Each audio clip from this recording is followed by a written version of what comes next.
कथा सुनो सुनो सिद्धार्थ कथा। सत्य कथा पुरुषार्थ कथा सुनो सुनो सिद्धार्थ कथा।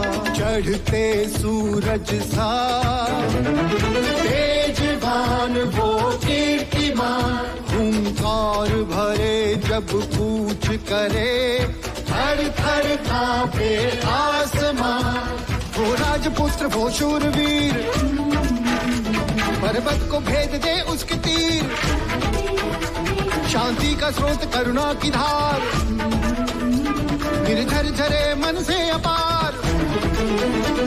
वो राजपुत्र वो शूरवीर, पर्वत को भेद दे उसके तीर, है शाक्य वंश का वो तारा, जगमग है जिससे जग सारा। सत्य कथा पुरुषार्थ कथा सुनो सुनो सिद्धार्थ कथा। इस आयु तक मैं आपकी बनाई सीमाओं के बंधनों में बंधा रहा हूं, कभी आपकी आज्ञा का उल्लंघन नहीं किया। पिताजी, मैं अब केवल आपका पुत्र नहीं, आप मुझे शाक्यों का राजा बनाने जा रहे हैं। इसीलिए मैं आपसे आज एक प्रश्न पूछता हूं, क्या परानुभव से स्वानुभव का मूल्य अधिक नहीं होता?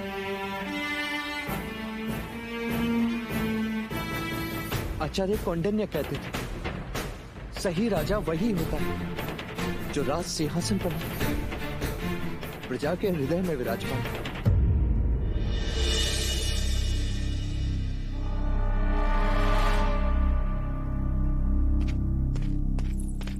सिद्धार्थ,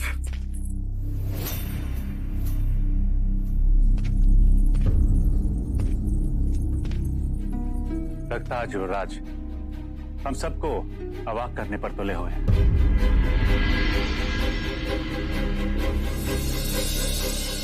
भाई महाराज, अब युवराज को अनुमति दे ही दीजिए।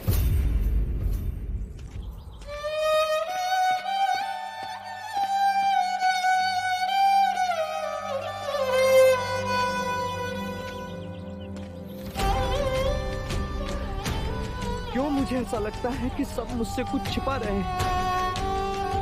क्यों? तो ढूंढो, कैसे? विद्रोह करो, किससे? सबसे। कोई तुम्हें कुछ नहीं समझता। महाराज की आज्ञा का उल्लंघन करो। नहीं कर सकता। वो मेरे पिता हैं।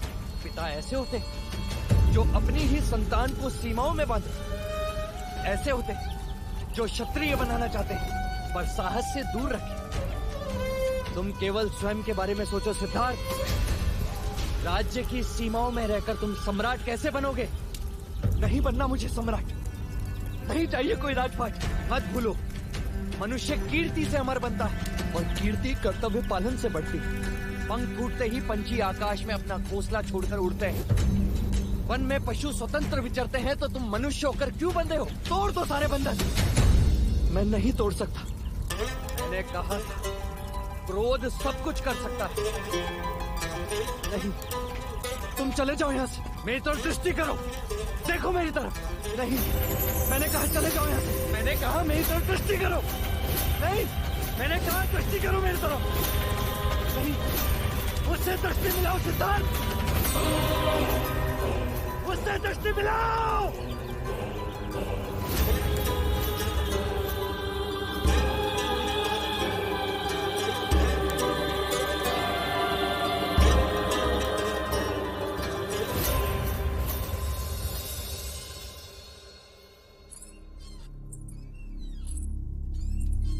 पिताजी,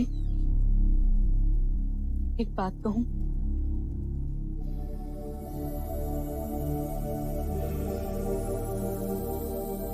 कब तक आप उन्हें वास्तविकता से और लोगों से दूर रखेंगे? अनुमति दे दीजिए। चाहे लाख जतन कर ले राजन, तेरा पुत्र सन्यासी ही बनेगा। असित मुनि की भविष्यवाणी तुम नहीं जानती, अन्यथा ऐसा कभी न कहते। जानती हूँ, माँ ने मुझे सब कुछ बता दिया है।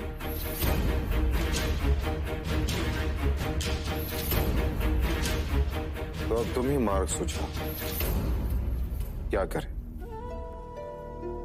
कुलगुरु वाचस्पति का कहना है कि ग्रहों के अनुसार सिद्धार्थ कोमल हृदय का है। दूसरों की पीड़ा को वो तुरंत अपनी पीड़ा बना देता है, और पीड़ा वैराग्य को जन्म देती है। वैराग्य को। कदाचित सत्य है, पर आज तक वो अकेले थे, अब मैं उनके साथ हूँ। आप मुझ पर विश्वास करें। अपने पति को हर दुख से, पीड़ा से, हर चिंता से मुक्त रखना ही पत्नी का धर्म होता है।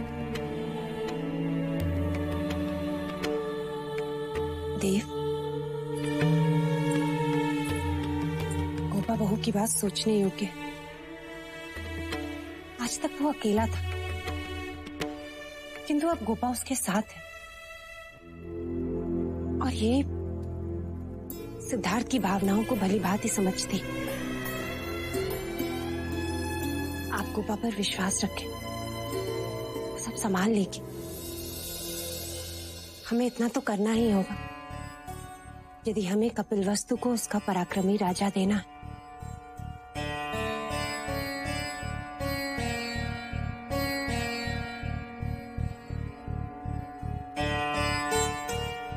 ठीक है बहू, मैं तुम पर विश्वास करता हूं।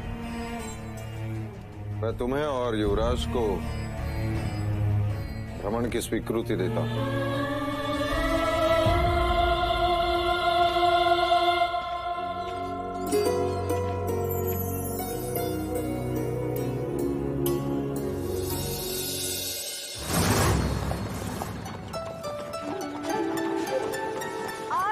युवराज!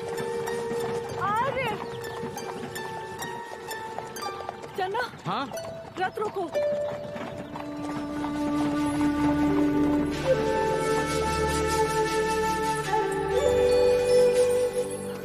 आर्य! आर्य! आर्य!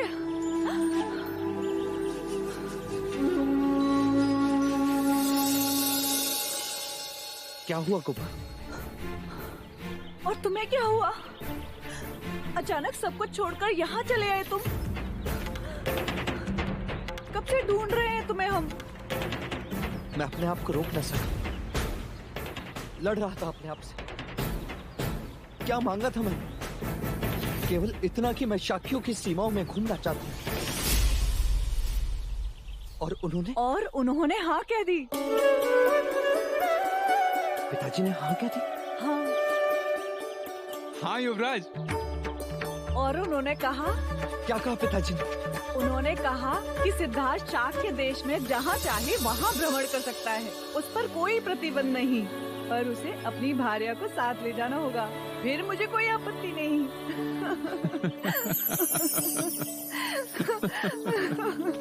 उपहास कर रही हूँ मुझसे? नहीं, सच कह रही हूँ।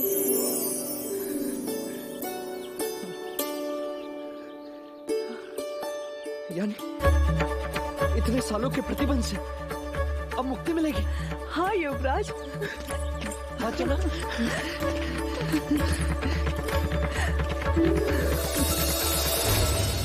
ना कोई बंधन, ना कोई उल्लंघन, ना कोई सीमा, ना अवरोध, यानी क्षितिज के उस पार दृष्टि पहुंचे वहां एक लंबा मार्ग, इसका कोई मोड़ नहीं। अपनी इच्छा के रथ पर सवार निरंकुश। क्या हुआ युवराज? हवाएं बदल गई गोपा, हवाएं बदल गई। चलो।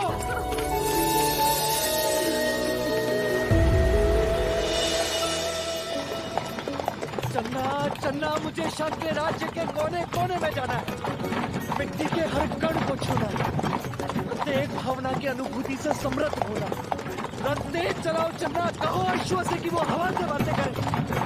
मैं सबसे मिलूंगा, केवल एक नगर नहीं, सारे नगर देखूंगा। उनका संगीत, उनकी बोली, वो सब कुछ।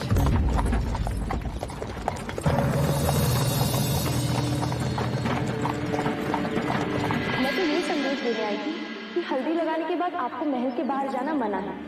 चन्ना रख लो को। क्या हुआ गोपा? कहाँ जा रही हो? सुनो,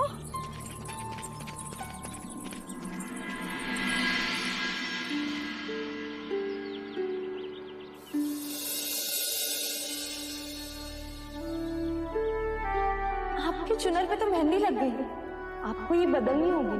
चलिए मेरे साथ। ये तो वही चुनर है जो मैंने अपनी मेहंदी में पहनी थी। तुम्हें ये चुनर कहाँ से मिली? ये तो मेरी है। क्यों असत्य कह रही हो? नहीं नहीं, वो दूर एक झोपड़े का घर है, जला हुआ। ये चुनर मुझे वही साड़ियों से मिली, फटी हुई थी तो सी थी, और उससे अधिक मैं कुछ भी नहीं जानती।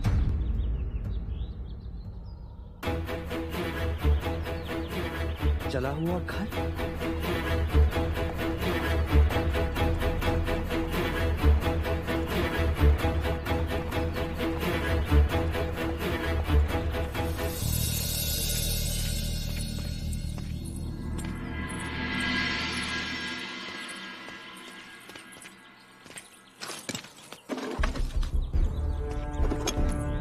यह तो केवल राख का ढेर है युवराज, यहाँ क्या मिलेगा? कुछ तो होगा, नहीं तो इतनी दूर चूनर कैसे मिलती? अर्थात कंचनी यहाँ आई है। ये तो केवल कल्पना है युवराज।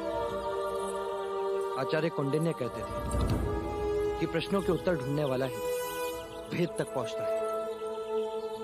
पर यहाँ आपके प्रश्न का उत्तर देने वाला कोई नहीं है आर्य, इस राख के सिवा। और राख बोलती नहीं। चले, महल में सब चिंतित होंगे। युवराज,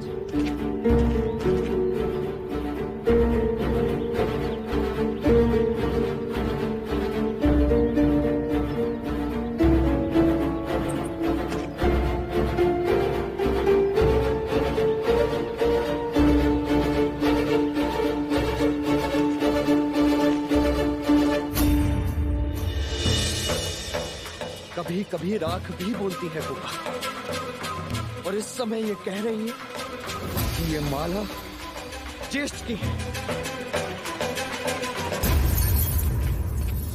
ज्येष्ठ! ज्येष्ठ! ज्येष्ठ कहाँ है? काम का कहाँ है ज्येष्ठ?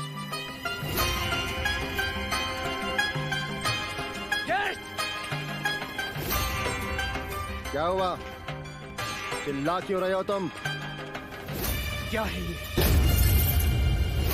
मैंने पूछा क्या है ये? क्या हुआ युवराज? क्या ये तुम्हारी माला का टुकड़ा नहीं? हाँ है। तो अर्थात तुम जानते हो कंचनी कहाँ है? तुम्हें कंचनी का पता है?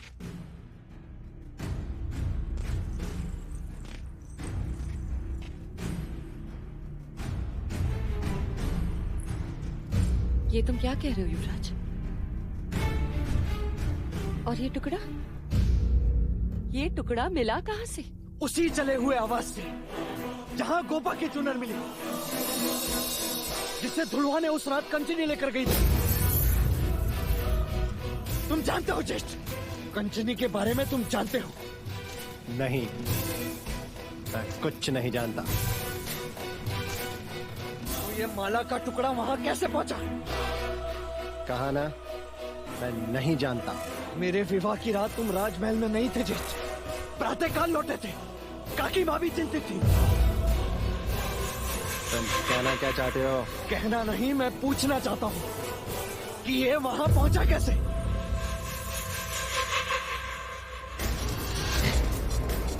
कहीं ऐसा तो नहीं कि तुमने कंचनी के साथ फिर से जबरदस्ती की और उसके मना करने पर तुमने उसके प्राण ले लिए?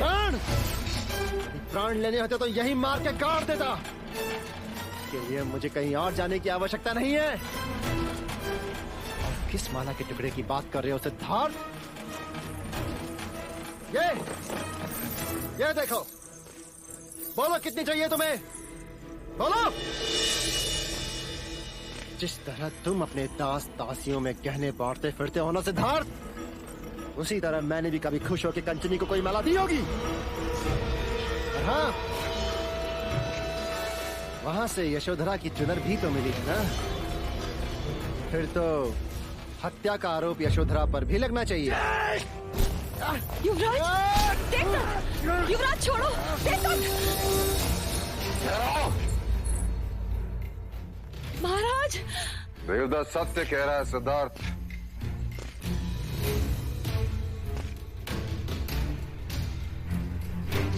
उस गणिका को देवदत्त ने नहीं मारा।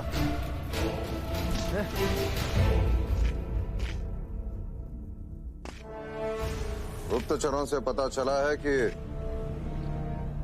कंचनी के शव के साथ हमें कार्णिक का भी शव मिला है वहां। कौन कार्णिक? कंचनी का प्रेमी, जो रंग महल कई बार उसे मिलने के लिए आता था। और उस रात ही भागने वाले थे, परंतु कार्णिक के कई शत्रु है और किसी ने उन दोनों की हत्या कर दी।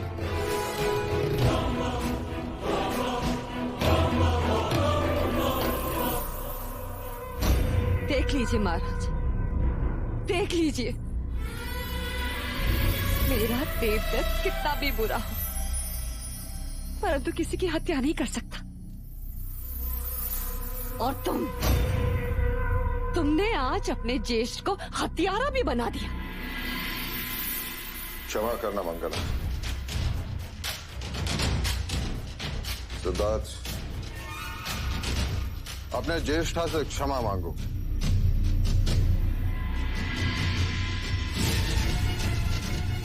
क्षमा मांगो।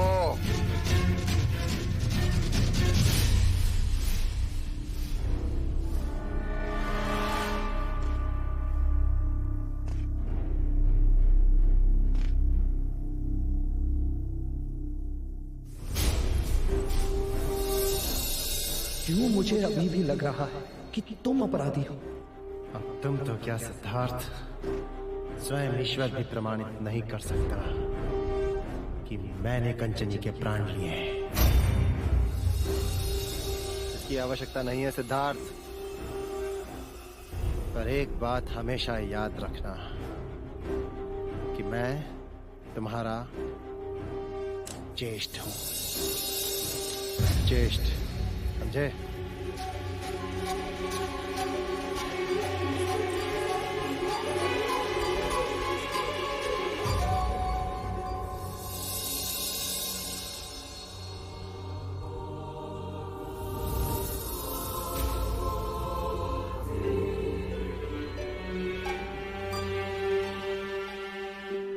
तुम्हारे आंसू तो रुकने का नाम ही नहीं ले रहे। ऐसा ही होता है कोपा, जब मन में ग्लानि होती, पीड़ा होती, मन संघर्ष करता है, तब मेरी आंखों से आंसू नहीं रुकते।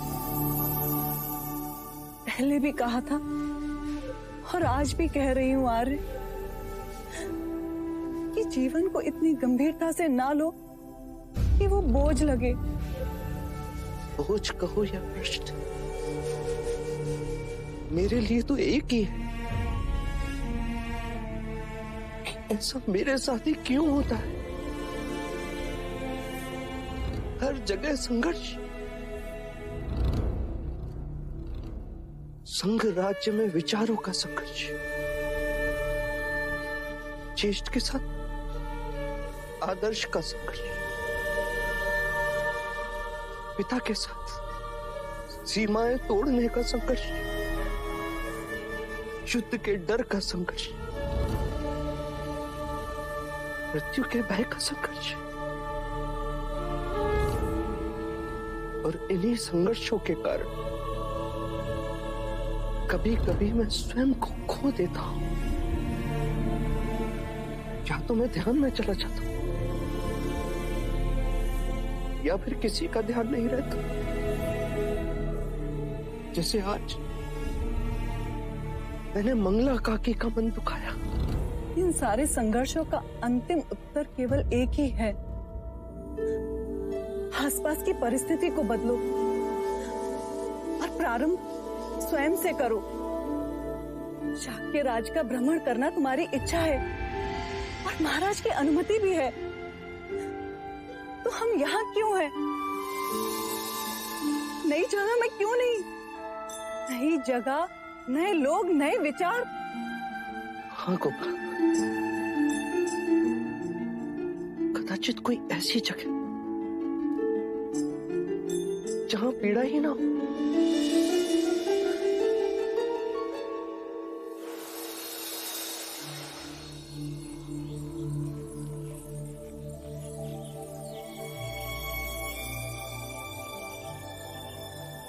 आज्ञा पिताजी, आपकी अनुमति ही मेरा आशीर्वाद है।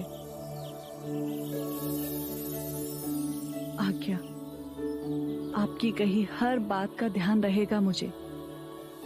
उन्हें प्रसन्न रखने के प्रयत्न में कोई कमी ना होगी। पर आप भी मुझे एक वचन दीजिए कि आप हमारी चिंता नहीं करेंगी। नहीं करूंगी।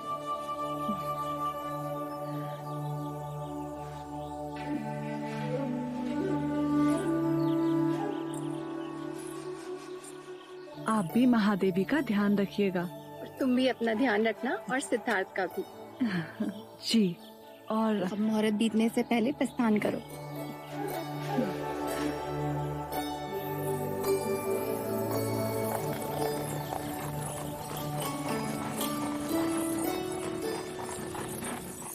जी भाई महाराज।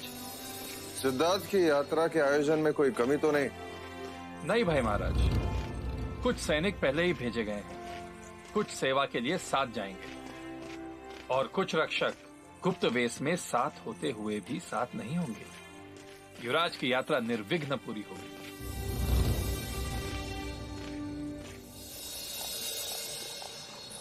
युवराज, हम जहाँ ठहरने वाले हैं वहाँ फूलों की एक घाटी है। वहाँ राजकुमारी के पसंद के कई फूल खिलते हैं। देखो, मार्ग में दो मोड़ जा रहे हैं।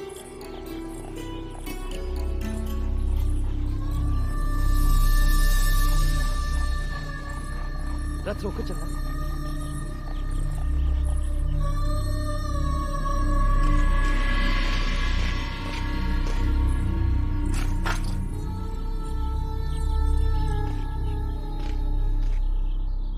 आप लोग पीछे क्यों जा रहे हैं? यदि हम आपसे कुछ पूछेंगे तो अनर्थ नहीं होगा। ये मयूर पंख आपने अपनी कमर पे क्यों बांधे हैं? क्या ये यहाँ की कोई रीत है अथवा प्रथा? नहीं, दोनों ही नहीं। तो कारण क्या है? केवल शरीर का सुशोभन या नृत्य की वेशभूषा का कोई भाग? ना युवराज, ये ना शरीर सुशोभन है और ना ही किसी नृत्य के लिए वेशभूषा। हम अधम वर्ण से हैं। युवराज वर्ण भेद को नहीं मानते, बिना संकोच के कहो। यहाँ का नियम है युवराज, हमारे छूने से मिट्टी अपवित्र हो जाती है। हमारे पचिन्हों पर ब्राह्मणों और क्षत्रियों के पद न पड़े, इसलिए हमें अपने पद चिन्ह मिटाने पड़ते हैं। इसीलिए प्रत्येक शूद्र अपनी कटी पर ये मयूर पंख बांधते हैं।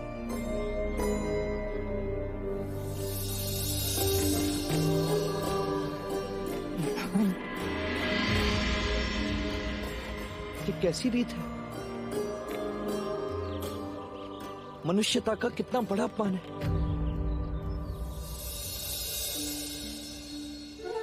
क्षमा करें युवराज, अब हमें जाना होगा, अन्यथा विलंब होने के कारण हमें कोड़े की मार खानी पड़ेगी।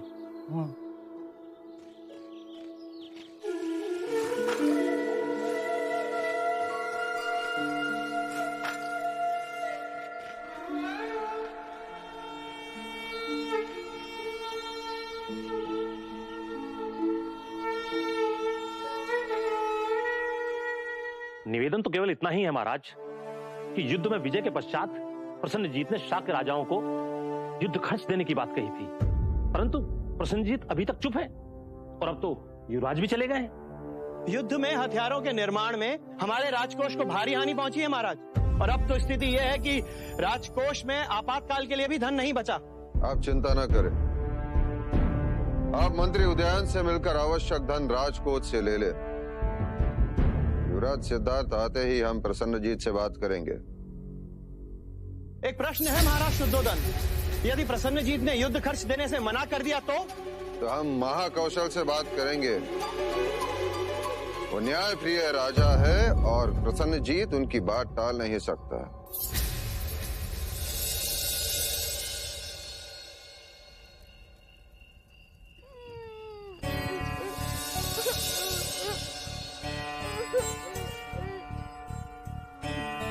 तुमने कुछ सुना को? क्या?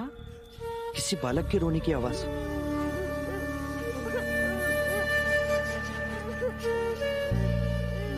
हाँ, सुनो, देखो तो वहां कौन रो रहा है।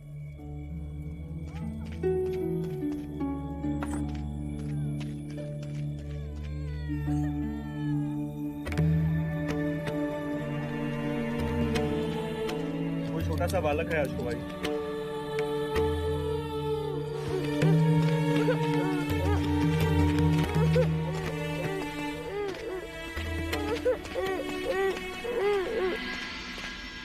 क्या हुआ?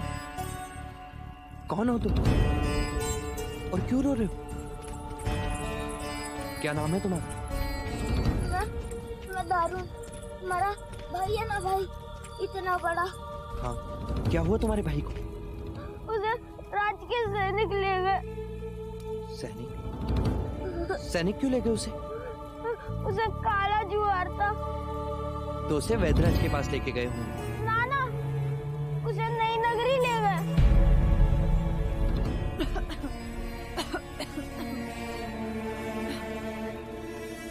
नई नगरी? युवराज को नई नगरी के बारे में ज्ञात हो गया तो अनर्थ हो जाएगा। लगता है डर गया होगा। हमें शीघ्र ही इसके माता पिता के पास जाना चाहिए। आपका घर कहाँ है? उधर। क्या तुम चलोगे? हाँ हाँ, क्यों नहीं, अवश्य। परंतु इस अंधेरे में अनजान जंगल से जाना उचित न होगा युवराज।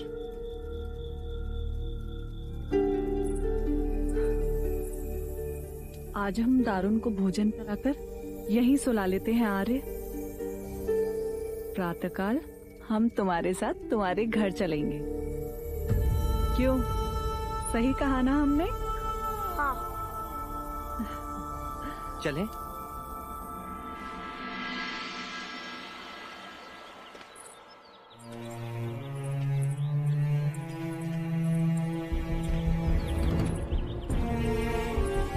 आइए ना महाराज, आइए।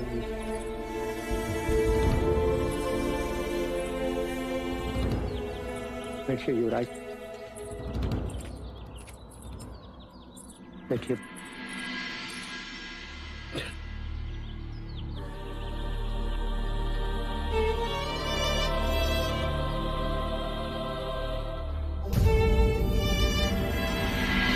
खाने में जो था तो आपको दे दिया है युवराज। आप खाएंगे तो हमें खुशी होगी।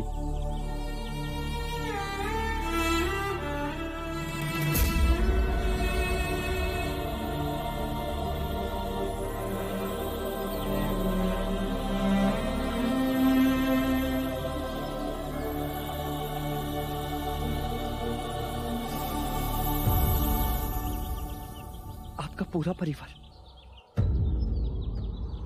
इतने चावल में कैसे निर्वाह कर लेता है? क्या करें युवराज, दिन भर परिश्रम करके इससे अधिक नहीं जोड़ पाते। तो गांव वाले अच्छे हैं जो हमेशा एक दूसरे की सहायता कर देते हैं, लेकिन वो भी क्या करें। युद्ध जो हुआ था उनके भी हाथ बंधे हैं।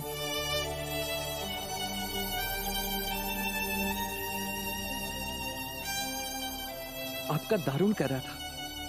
राज्य के सैनिक इसके भाई को कहीं ले गए हैं, किसी नई नगरी में।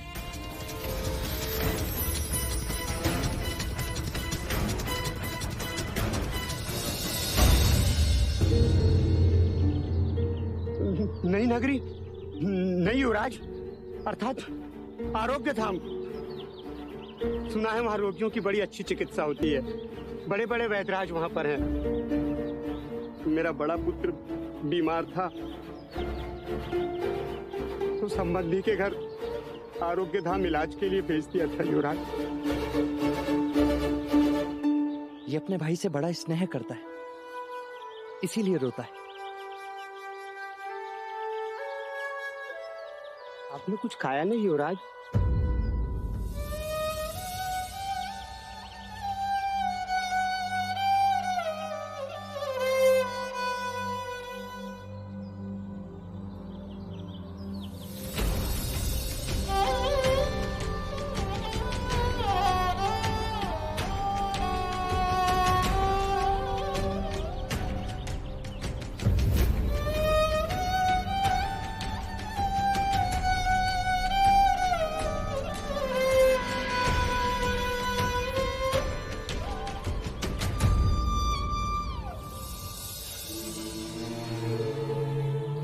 सिद्धार्थ है ना? हाँ। मैंने सुना है कि आप सब कुछ कर सकते हैं। हाँ, कदाचित मैं अवश्य प्रयत्न करूंगा।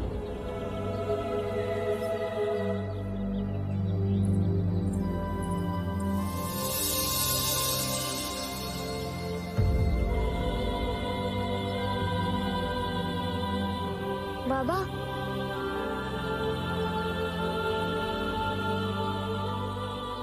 वो युवराज थे। नहीं, ईश्वर।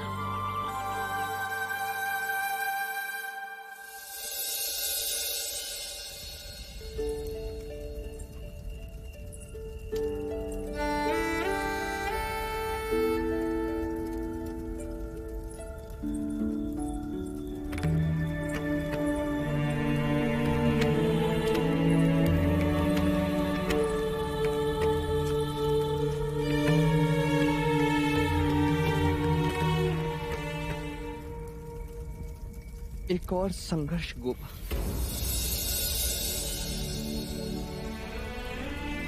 एक मनुष्य इतना गरीब कि उसको पेट भरने के लिए चावल का एक दाना नहीं, और एक मनुष्य इतना धनी कि यज्ञ में ब्राह्मणों को सोने का दान दे और पशुओं की बलि चढ़ाए। इतनी विषमता क्यों?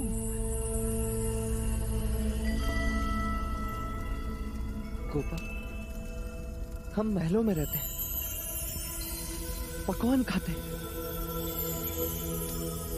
तो फिर मिट्टी में रहने वालों को कैसे समझ पाएंगे?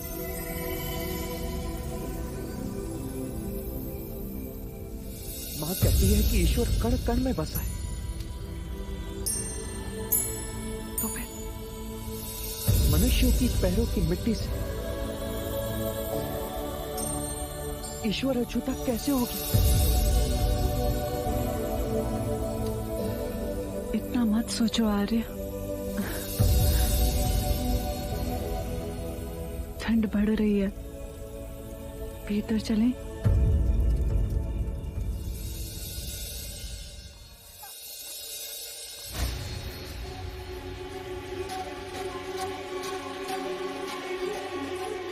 राजकुमारी, युवराज को ही पिला दीजिए, उनकी ठंड दूर हो जाएगी।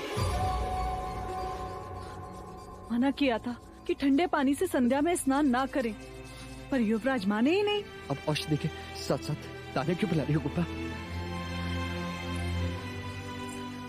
राजकुमारी, आप चिंता ना करें। जब ऋतु बदलती है, उसके बदलाव से हर किसी को ठंड लगती है, फिर शरीर को उसकी आदत हो जाती है। और वैसे भी युवराज पहली बार ऐसे शीत प्रदेश में आए हैं।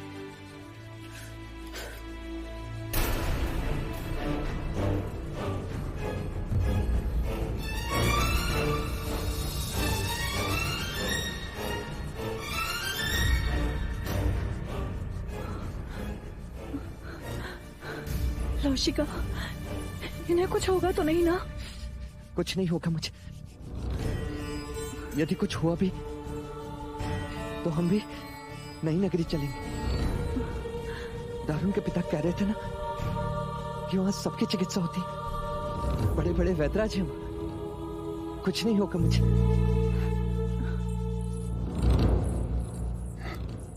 राजकुमारी, युवराज के नाखून और नीले पड़ते जा रहे हैं। अब जो करना है वो आप ही को करना है।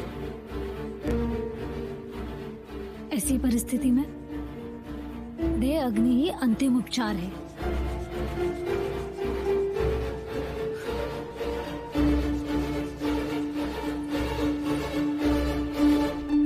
चन्ना,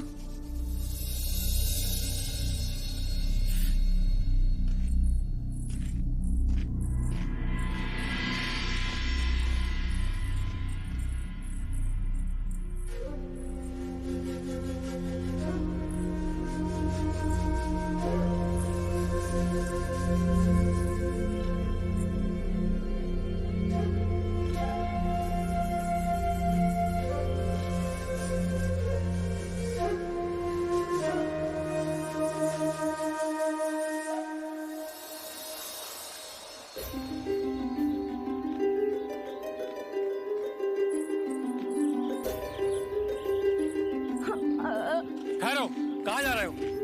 हमें युवराज से मिलना है। वो नहीं मिल सकते। उन्होंने कहा था कि वो मेरी बात सुनेंगे।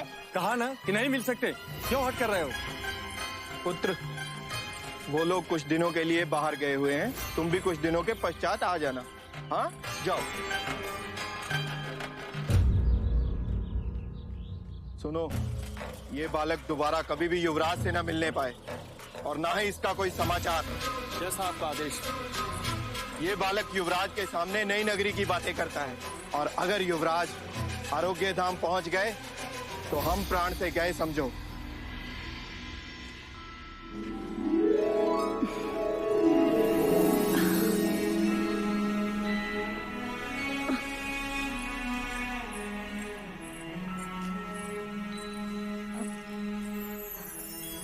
युवराज कैसे है? कुछ आराम हुआ? हाँ, वो तो प्रातःकाल होते ही सूर्योदय देखने भी चले गए। अर्थात देह अग्नि का उपचार सार्थक निकला।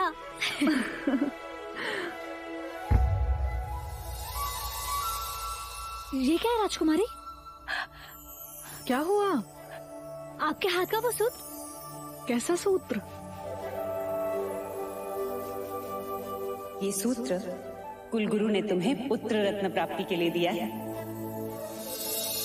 जिस दिन संतान का आगमन संभव हो जाता है, ये सूत्र अपने आप छूट जाता है। वो सूत्र टूट गया अर्थात? क्या ये सच है?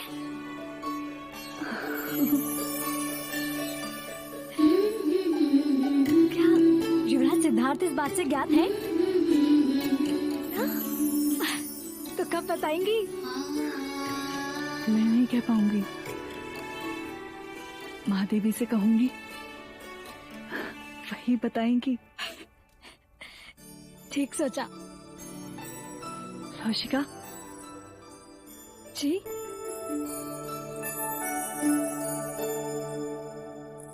मैंने सुना था कि तुम सिद्धार्थ की दाई माँ थी। अब सिद्धार्थ की संतान की दाई माँ बनोगी।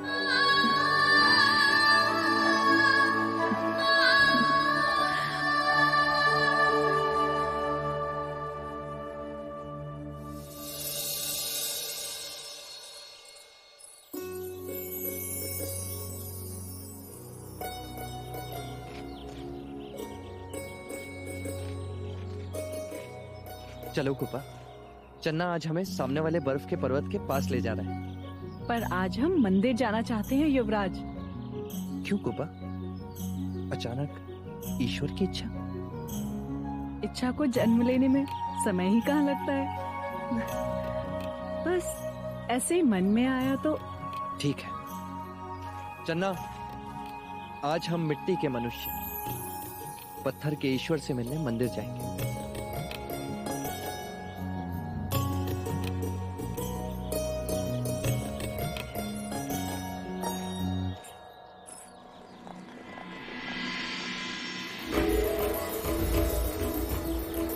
तुम नहीं बताना चाहती तो ठीक है, परंतु कोई बात अवश्य है जो तुम्हारा चेहरा खुशी से चमक रहा है। बस ऐसे ही आपका ज्वर उतर गया और मेरे गालों पर खुशी चढ़ गई। दारू, रथ रोको चन्ना। युवराज!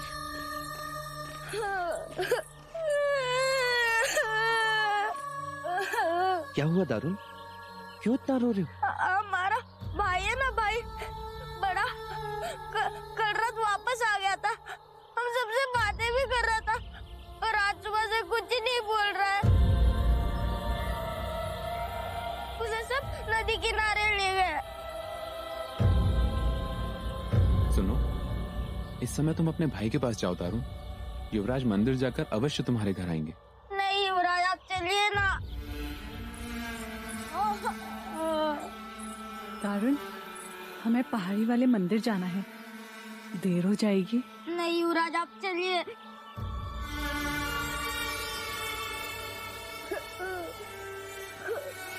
मंदिर के भगवान तो पत्थर के कहीं नहीं जाएंगे। आप इतने नास्तिक कैसे हो सकते हो? तुम सब कहते हो कि भगवान ने संसार बनाया है, तो फिर उसमें इतना दुख क्यों? इस बालक की आंखों में आंसू क्यों? मुझे लगता है सबसे पहले हमें इसकी समस्या का हल ढूंढना चाहिए। चलो दारू।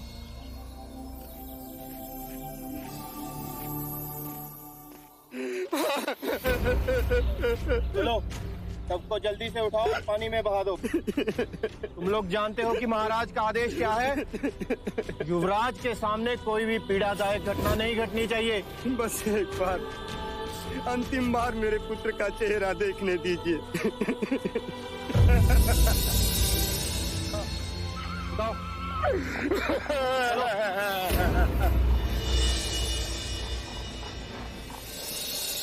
रुक जाइए।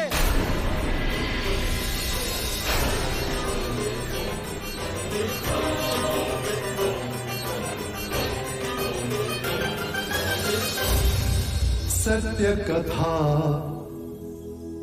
पुरुषार्थ कथा, सुनो सुनो सिद्धार्थ कथा।